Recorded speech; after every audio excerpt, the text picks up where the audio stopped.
Last month, the man who stabbed 3 people to death in Nottingham, Valdo Calocane, was spared jail, given instead an indefinite hospital order. It's something the families of those victims, Barnaby Webber, Grace O'Malley-Kumar and Ian Coates, have described as a huge insult, saying they were blindsided by the decision not to pursue a conviction for murder.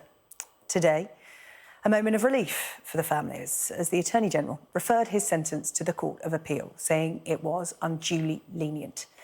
But, as Barnaby Webber's mum, Emma, told me, this is just the beginning of a long process and just one of a list of failings in this case. Emma and I spoke a little earlier today, just after she'd heard the news from the Attorney-General.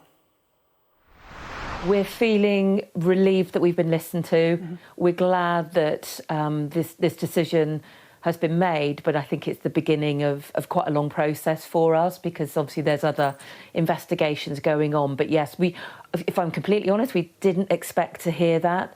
I think I was feeling so dejected and let down by the justice system in this country, particularly with our case, that I wasn't expecting that news, and to hear it, I burst into tears, which is why I'm probably still looking a bit red-eyed now. But yeah, it was a good meeting. Yeah, Emma, perfectly understandable. You know, the weight that you've been carrying on your shoulders. Like you said, this is just the first step of many in getting what you believe will be true justice after the sentencing of Valdo Calocane. Because one of the components in the decision that was made for referral was the sentence of a hospital order for Barney's killer. And at the time, I remember speaking to you because there was another option available to the judge, which is a hybrid order, which would be Valdo Calocane going into a mental health hospital to be treated, and then when he was deemed well enough to go into a prison facility, he would carry out the rest of his sentence there. What he was given was solely a hospital order, which raised the possibility, scarce as it may be, or unlikely as it may be, that he could be released, which I know you and the other families found hard to take, because, you know, the possibility of him being released is hard to swallow when you know that your son's definitely not coming home. I know that was a big part for you. Yeah. Oh, absolutely. And I think when you're in a court and you hear the sentencing and you hear words like "you will probably never come out," it's unlikely that you'll never come out, or that's all you hear, because the facts of these hospital orders, these indeterminate hospital orders, are that in 87% are out within 10 years, and 98% are out within 20 years.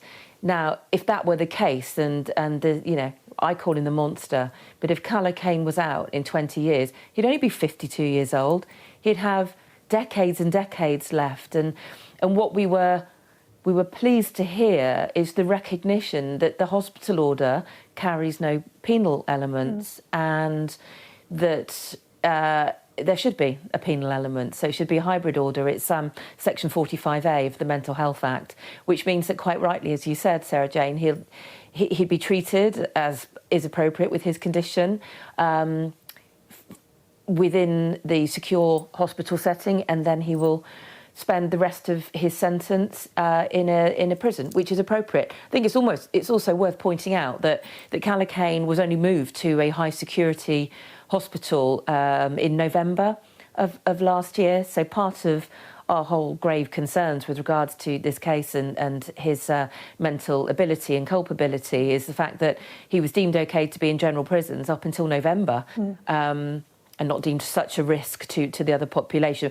But that's as an aside. I think the main thing is that the penal element will potentially be brought back in. Yeah, the decision based on two other aspects: insufficient investigation into the culpability of Calocane during the attacks, and the minimum term given didn't take into account the aggravating factors of planning the attacks, the premeditation of the murders, the collection in advance of weapons, and the further risk of harm to others, which you underlined vehemently when we last spoke, because for you, this should have been front and centre in his sentencing originally, Emma.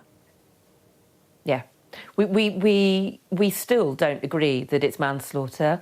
We still maintain, as the 3 families, very strongly that he knew what he was doing, he knew that it was wrong, and he did it anyway.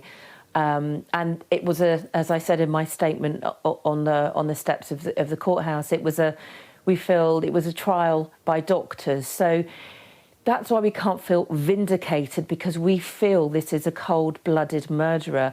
We feel that he had ability and capability and culpability on the night and morning of the attacks.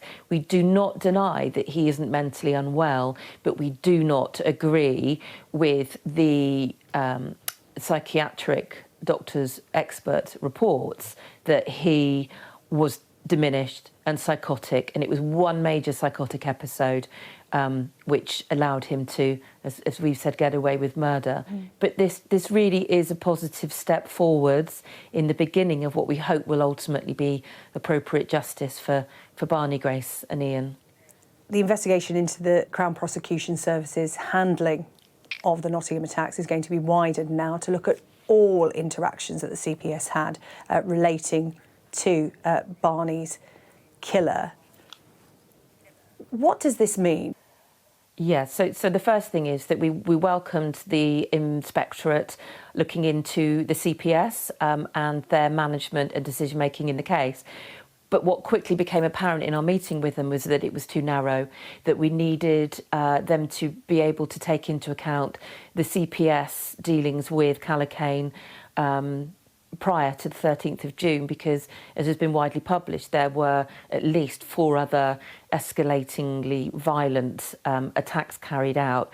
We were told on the 7th of December in a meeting that we held with, the only in-person meeting we had with the CPS and with the police officers altogether, that when we questioned why he hadn't been arrested, why he hadn't been charged prior, we were told by the CPS because it wasn't in the public interest. So we raised a very big concern then and have carried that through. So that has been widened to look into that. I think if anyone that was sat in the court case and heard the barrister, the theatrics of the barrister in defence, you would have thought that he was a very law-abiding, upstanding, hard-working, innocent individual who was smitten suddenly with this terrible psychosis and illness. Whereas actually the truth of the matter is that Calocane has a very extensive prior history of disturbing attacks on people, violent and non-violent, and for whatever reason, the majority of them weren't pursued by the CPS, and obviously there's now, it's become apparent that there was the outstanding warrant from the assault on the police officer and the warrant outstanding from September 22, which, had it been executed, would quite probably and possibly have changed the course of history, and I wouldn't be sat here today. Yeah, Emma, as you said, it's important to remember it's just one part of the tragic failures in this case. That was part of the statement that you and the other families involved put out, because, you know, investigation into the Mental Health Trust, the CPS, which you've touched on, and the Nottinghamshire and Leicestershire Police's involvement in what happened. Yeah.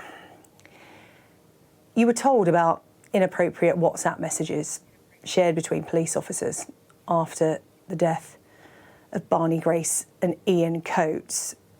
What was your reaction to that? Because, again, you've spoken about how you feel so let down by the police that were investigating your son's death.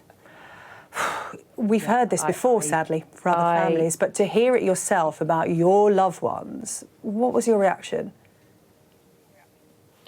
It's sickening, it's abhorrent voyeurism, and it's inexcusable. But what I also think we need to make abundantly clear is that we as families were not told by Nottinghamshire Police Force themselves that this had happened. We found out about it after the sentencing of Calocane that week in Nottingham. I believe the hearings were moved, and they should have been the end of March for the misconduct, and they were moved, I say conveniently, because I'm suspicious, to the 19th of January.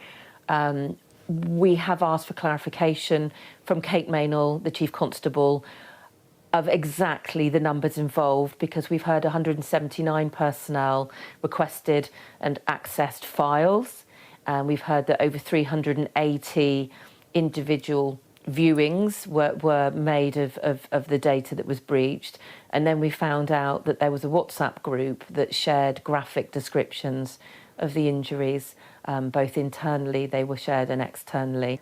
What happens now? You've got so much to do. There's so much you have taken on in terms of, pushing for investigations into mental health, knife crime, the police, the CPS. What's the next step in all of this, Emma? What I thought I might be talking about at this stage, having foolishly trusted in the criminal justice system, was we'd be talking about the epidemia of knife crime. We'd be talking about the wholly inadequate victim support that we have in this country. But at the moment, that has to be on our back burner. But we will talk about it, and we will have our voices heard, because we have to see change. But at the moment, we have to fight for the appropriate justice first and foremost. Well, during that interview, Emma touched on the use of WhatsApp by Nottinghamshire police staff. It comes after the force launched an investigation into staff who viewed material relating to the case, as Emma outlined there. Many of them had no need to do so, and there were messages on a WhatsApp group as well that were found to be inappropriate.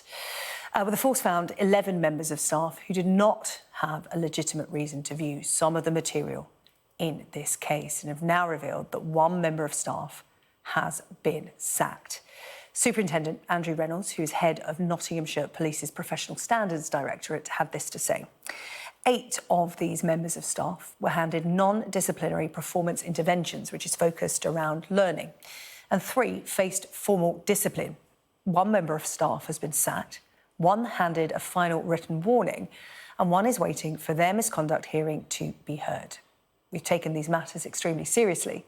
Those who access material without any legitimate policing purpose can expect the harshest of sanctions, including dismissal from the organisation.